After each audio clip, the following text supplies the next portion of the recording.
Halo viewers, kembali lagi di Berita Populer Indoposko. Viewers bisa lihat dan baca semua berita ter-up-to-date hanya di website Indoposko. Bersama saya Bu Haji, buka aja Indoposko. Dan saya Pak Haji, pantau aja Indoposko. Masih ditemani oleh redaktur pelaksana Indoposko, yaitu Bung Bung Aldo. Apa Halo. kabar Bung Aldo? Sehat, Pak Haji, Bu Haji. Halo viewer Indofosko dimanapun berada. Iya, terima kasih sudah hadir kembali. Oke viewers, kita masuk ke berita yang pertama. ASN tak boleh langgar cuti Natal dan Tahun Baru. Aparatur sipil negara ditegaskan untuk tidak melanggar cuti Natal 2021 dan Tahun Baru 2022 sebagai bentuk dukungan implementasi kebijakan pengendalian COVID-19. Kami mengharapkan para ASN dan semua pihak yang terkait dengan kebijakan ini dapat mengerti kebijakan ini semata diambil untuk mendukung pengendalian COVID-19 di Indonesia.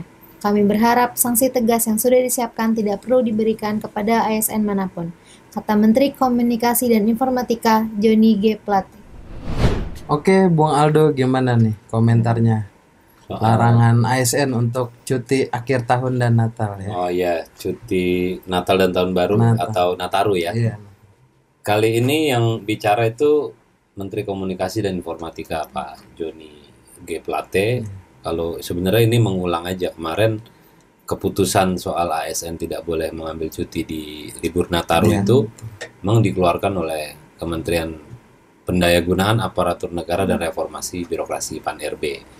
Tujuannya tidak lain dan tidak bukan adalah untuk, mungkin Pak Haji Bu Haji udah tahu lah, membendung, menangkal, ya mudah-mudahan nggak ada ya yang disebut dengan varian baru. Katanya akan terjadi pada akhir tahun. Kenapa akhir tahun? Karena akhir tahun tuh banyak orang keluar, banyak orang ya masing-masing menuju inilah lokasi, mungkin kalau mau liburan ke tempat wisata atau ke lain-lain. Belum lagi di peringatan Natal kan hari keagamaan ya, umat Nasrani juga ada misa dan lain-lain. Belum lagi tahun baru penuh dengan keceriaan begitu ya.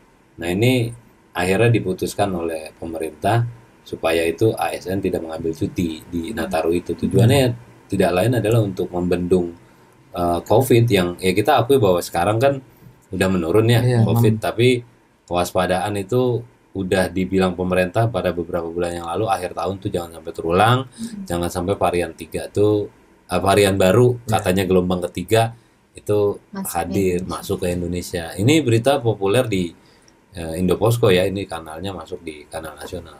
Haji. Gitu. Jadi juga bisa dikatakan ya jangan sampai varian baru Omikron ya. Iya, Omikron ya. Apapun itu ya varian baru kemudian meningkat lagi ya kita nggak mau antisipasi salah satunya meniadakan cuti untuk para aparatur sipil negara atau ASN. Dan beberapa kota-kota besar juga ada kenaikan level ya. Betul. PPKM jadi level 2 ya, Bung Aldo ya. Iya, Jakarta lah ya. Iya. Jakarta tadinya udah 1 naik lagi jadi 2 gitu. Otomatis kayaknya nikahan banyak yang tertunda. Berpengaruh juga nih tertunda ya. Iya. Oke, viewers, kita masuk ke berita yang kedua. Sinergi dengan pihak dalam dan luar negeri, Bea Cukai optimalkan penerimaan dan pengawasan. Optimalkan potensi penerimaan, pengelolaan ekonomi, dan pengawasan. Bea Cukai terus melakukan sinergi dengan berbagai pihak di dalam atau di luar negeri. Kali ini, sinergi dilakukan Bea Cukai antara lain di daerah Aceh, Palangkaraya, Bandung, dan Bali. Oke, bagaimana tanggapannya Mas Aldo? Ini berita soal Bea Cukai ya. Kita tahu Pak Haji, Bu Haji bahwa Bea Cukai itu kan salah satu direktorat jenderal di bawah Kementerian Keuangan. Salah satunya juga yang kita bisa mendapatkan pemasukan negara itu dari situ soal cukainya. Nah, fungsi Bea Cukai memang untuk penerimaan keuangan dalam negeri, maksudnya negara, juga mereka melakukan pengawasan terhadap barang yang datang gitu. Nah, itu ketika akan melakukan pengawasan agar hasilnya itu optimal, Bea Cukai itu nggak bisa kerja sendiri. Sehingga harus ada kerjasama dari berbagai pihak. Misalnya saja dalam hal pengawasan, penindakan. Itu dengan aparatur penegak hukum harus kerjasama. Misalnya dengan TNI, Polri, belum kalau di pelabuhan ada namanya polisi laut ya. Polisi laut, udara dan air ya. Polairut, belum lagi di pelabuhan dengan petugas-petugasnya. Intinya dari itu semuanya, Bea Cukai itu membuka diri melakukan koordinasi dengan pihak terkait untuk mengoptimalkan fungsi pengawasan, dan itu dilakukan oleh Bea Cukai di daerah tadi disebutkan oleh Ada Pak 5 Haji. daerah. Ada di Aceh, Iya, Palangkaraya. Jogja, Palangkaraya, Kalimantan Tengah dan sebagainya. Ya untuk kayak begini-gini ya kita dukung lah, karena ini tidak lain untuk penerimaan negara dan Iya. fungsi pengawasan gitu.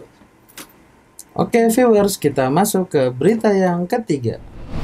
Ketersediaan beras 2021 dijamin lewat penyerapan produksi nasional. Kementerian Perdagangan menjamin ketersediaan kebutuhan beras nasional melalui optimalisasi serapan perum bulog untuk gabah dan beras petani sepanjang 2021. Sehingga izin impor beras umum terakhir kali diterbitkan pada tahun 2018 untuk keperluan cadangan beras pemerintah. Izin yang kita terbitkan selama tahun 2019, 2020, dan 2021 relatif sangat kecil dan hanya untuk keperluan khusus yang tidak dapat diproduksi di dalam negeri, kata Mendak. Oke Bung Aldo, gimana komennya nih berita ketiga mengenai ketersediaan beras ya? Beras ya. Ya, jadi yang ngomong ini Kementerian Perdagangan ya. Jadi ini Bu Haji, Pak Haji ini masuk di kanal ekonomi. Jadi soal ketersediaan beras. Jadi ya kesediaan beras kita tahun depan ini gimana? Jadi Kemendak itu punya cara, dia ingin mengoptimalkan produksi beras nasional. Jadi kan kita tahu dulu kita impor beras ya 2018 tadi disebut. Itu emang masif, itu diakuin sama Kemendak. Tapi 2019, 2020 dan 2021 tahun ini nih akhir tahun. Itu kita sebenarnya tetap mengimpor, cuman jumlahnya nggak banyak dan hanya mengimpor beras-beras yang tadi disebutin tidak dapat diproduksi dalam negeri. Iya. Jenis-jenis tertentu ya. Jenis-jenis tertentu maksudnya. Jadi tetap yang namanya impor tetap ada, cuman Kemendak bilang 3 tahun terakhir itu relatif kecil dan jenis-jenis tertentu. Nah tahun depan Kemendak, pemerintah melalui Kemendak ingin beras yang ada pada tahun depan itu semuanya diambil dari produksi nasional. Dalam hal ini Perum Bulog karena yang mengkoordinir soal beras. Jadi ya kita bisa makan beras hasil petani sendiri gitu. Banyak dibeli oleh pemerintah dan kita konsumsi sendiri gitu. Ya kita sih berharap ya mudah-mudahan nggak ada impor lagi ya. Maksudnya tapi impor lagi itu artinya kalau semua kebutuhan beras kita dari berbagai jenis ada, kan nggak mungkin kita impor. Gitu. Dan pastinya mudah-mudahan petani lebih sejahtera ya Bu. Betul, salah satunya dengan kita ya beli produknya dia kita gitu. beli produk Indonesia Berasnya ya. dia, produk Bangga Indonesia. produk kita. Oke, kita masuk ke berita yang keempat. Carrick masih menjadi pelatih kepala saat MU jumpa Arsenal.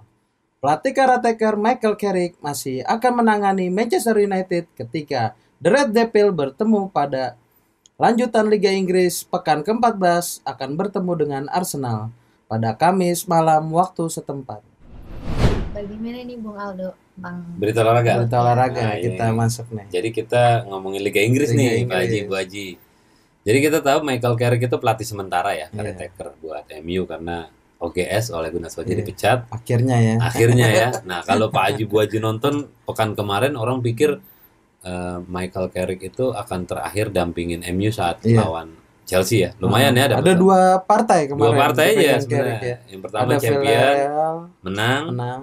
Nah, kemarin lawan Chelsea lumayan sih, dapat poin 1 kan Poin seri. 1. Nah, orang mengira ini adalah laga terakhir Carrick sebagai pelatih sementara. Nah, tengah pekan ini MU tuh bakal berhadapan dengan Arsenal. Di midweek ya. Iya, tengah pekan ya, Tengah pekan. tengah minggu gitu. Orang berharap bahkan sudah banyak pemberitaan pelatih barunya tuh Ralf Rangnick ya Rangnick. akan nangani langsung. Tapi Pak Haji, Bu Haji juga tahu ini Ralf Rangnick ini terkendala masalah izin kerja. Izin kerja. Bukan soal apa-apa, cuma izin kerja aja. Jadi ya mungkin Rangnick ini kan Jerman ya. Iya. Terus masuk ke Inggris mungkin ada dokumen-dokumen yang Banyak ya beres dokumen gitu ya. yang belum diberesin Iya. berarti. Sehingga nggak serta-merta dia harus berada di Inggris dan melatih, nggak boleh, karena bagaimanapun dia melatih adalah bekerja di Inggris. Ya artinya karena izin atau dokumennya belum lengkap, si pelatih tetap MU, si Rangnick yang ke depannya, ya mau nggak mau besok laga midweek ini MU akan didampingi oleh Masih Carrick Carrick lagi, yang pasti dampingi. itu. Karena memang ya Carrick juga mungkin kaget ya, Betul. kalau udah mau rehat, mau apa segala rehat. macam ya, mau berpindah apa, tapi dia harus nanganin lagi. Cuman buat saya ini menarik karena di berita populer, berita olahraga sepak bola ini internasional, Kenapa banyak yang baca? Saya yakin pendukung MU banyak yang baca Iya. ini. Kedua, ini kan menarik ya pergantian pelatih Pergantian MU dan pelatih. berarti semenjak Ole Gunnar Solskjaer dipecat itu MU banyak yang baca. Betul. beritanya. Apalagi pelatih barunya ini calon pelatih baru. Bukan ya, udah pelatih baru Pelatih ya. baru udah gitu. Itu bisa dibilang guru-gurunya pelatih yang sebelumnya ada di Betul. Liga Inggris ya, pelatihnya Chelsea. Thomas Tuchel ya kan. Liverpool. Jurgen Klopp ya Iya, kan. Liverpool. Nah, menarik sih. Tapi mungkin nggak nih Bung Aldo? Jangan-jangan Rafael ini sebenarnya ngelatih nih by phone. Bisa jadi. Bisa jadi ya. Iya, tetap mengarahkan gitu ya. Iya, Itu kan sah ngarahkan. aja begitu ya. Bisa. Itu sama halnya ketika pelatih diberi hukuman ya. Iya, Ketika dari ujung penonton dia telepon kayak Iya. gitu. Bisa aja sih. bisa aja ya. Nah, cuman besok atau nanti kita akan saksikan pokoknya Carrick pelatih MU masih ada di pinggir lapangan. Iya, masih pembuktiannya Masih. Carrick ya. Oke viewers, kita masuk ke berita yang kelima. Tak harus hindari makanan favorit, ini tips liburan sehat bersama keluarga. Liburan menjadi waktu yang menyenangkan untuk berkumpul bersama teman dan keluarga. Banyak kecenderungan masyarakat banyak mengkonsumsi makanan tinggi kalori, tetapi rendah nutrisi saat berwisata bersama keluarga. Oke, Bung Aldo, gimana nih komentarnya? Gaya hidup nih ya. Gaya Iya. hidup, Ini lifestyle ya. berita gaya hidup atau lifestyle. Ini pasti kalau yang namanya tips-tips itu apalagi soal kesehatan tuh menduduki peringkat paling atas di kanalnya ya. Kanal. Ini tadi Bu Haji bacain soal apa tips untuk Liburan sehat. liburan Cara sehat. pilih makanan sehat ya. Sebenarnya ringan banget sih ini ya, maksudnya kayak begini. Pak Haji, Bu Haji yang namanya liburan tuh pasti tanda petik nggak terkontrol lah ya. Iya. Iya. Konsumsinya gitu kan, makanan dan lain-lain gitu kan. Karena memang masanya ini ya masanya liburan gitu kan. Namanya liburan ya makanan ya minuman gitu kan. Apalagi carinya makanan viral. Nah, iya. Makanan, ya kan? Makanan yang Orang lagi tren. sebutnya apa namanya ya tren wisata saat kuliner ini, gitu ya. ya. Wisata kuliner nyari-nyari makanan yang viral-viral gitu. Cuma ahli kesehatan di sini bilang di berita Indoposko yang kita angkat memang ada tips saat liburan sehat bersama keluarga. Artinya liburan tetap jalan bersama keluarga, namun konsumsi makanan itu tetap dijaga yang disesuaikan dengan kebutuhan misalnya untuk si ayah, untuk si ibu maupun untuk si buah hati anak-anaknya. Ya artinya poinnya adalah di sini bahwa nggak selamanya liburan juga harus mengkonsumsi makanan yang sebebas-bebasnya. Namun ini demikian ada tips dari ahli kesehatan bagaimana liburan sehat, konsumsi makanan dan minuman yang kita makan atau minum itu juga sehat. Jadi gitu, Haji, Bu Haji. Apalagi yang dikhawatirkan ada anggota keluarga Iya. ya. Ada yang istrinya hamil ya kan. Mm-mm. Atau ada anggota Anak keluarga yang lagi diabetes atau apa Betul. kan harus dijaga banget itu. Iya. Nah, itu dia tanggapan dari Bung Aldo, redaktur pelaksana Indoposko. Dan sekaligus tanggapan tadi menutup perjumpaan kita di Berita Populer edisi minggu ini. Terima kasih Bung Aldo sudah hadir kembali di Berita Populer. Sama-sama, Pak Haji, Bu Haji, makasih. Sekian perjumpaan kita di Berita Populer Indoposko.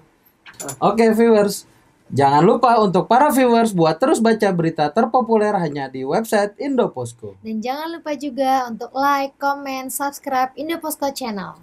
Sampai jumpa di Berita Populer edisi minggu berikutnya. Bye viewers.